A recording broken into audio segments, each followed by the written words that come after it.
Chaurai police को बड़ी सफलता मिली है। अतिरिक्त पुलिस अधीक्षक ने पत्रकार वार्ता कर जानकारी दी है। चौरई में युवती की हत्या कर दी गई, जिसके बाद पुलिस ने कम समय में ही आरोपी को पकड़कर अंधे हत्याकांड का खुलासा किया। एक घटनाक्रम सामने आया था चौरई थाना क्षेत्र में, ग्राम हेवर कला, जिसमें एक लगभग 25-26 वर्ष की जो महिला है उसके गर्दन पर काफ़ी चोटें थी और वो मृत अवस्था में पाई गई थी। उसके पिता ने थाने पर सूचना दी, जिस पर से स्थानीय पुलिस वहां पर पहुंची और जो शव की स्थिति देखी उसके आधार पर प्रथम दृष्टया ही वो मामला हत्या का स्पष्ट हो रहा था। तत्काल थाना में उसी दिनांक को हत्या का अपराध पंजीकृत किया गया। चूँकि ये पूरी तरीके से एक अंधा कत्ल था, किसी पर परिजनों को भी संदेह नहीं था, इसलिए ये मुश्किल मामला था। मुश्किल इसलिए भी था कि काफ़ी सारा बल वो चुनाव में उस समय मतगणना में यहाँ पर लगा था, तो जो नॉमिनल बल वहाँ पर थाने में मौजूद था, थाना प्रभारी वहाँ थाने में थे, एक छोटी टीम को लेकर के उन्होंने तत्काल वहाँ पर आसपास के क्षेत्र में, गांव में तलाश करना शुरू किया, जानकारी एकत्रित करना शुरू की। कुछ समय लगा। मुझे जो जानकारी है कि थाना प्रभारी रात में भी सब लोगों को अचानक बुला करके सब स्टाफ की पूरी गिनती करी और रात में भी इन लोगों की टीम से उन्होंने रवाना की।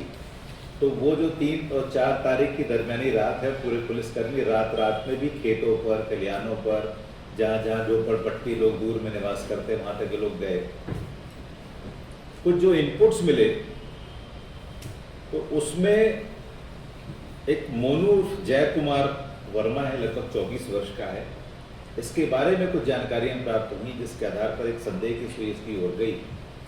ये लड़का एक खानाबदोश जैसा रहता है, कभी अक्सर घर से गायब रहता है।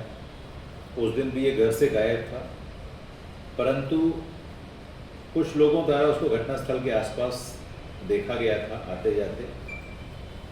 क्योंकि पुराना इसका जो इतिहास रहा है चोरी के वारदात में, और एक बार ये अप्राकृतिक कृत्य करते हुए पकड़ा गया था, उस पर मुकदमे भी थे।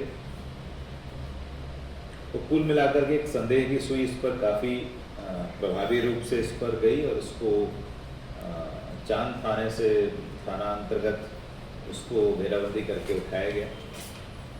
उसको अभिरक्षा में लेकर के जब पूछताछ की गई तो उसने पूरी कहानी स्पष्ट कर दी। आरोपी का कहना ये था कि मृतिका से उसकी पूर्व से ही बातचीत होती थी।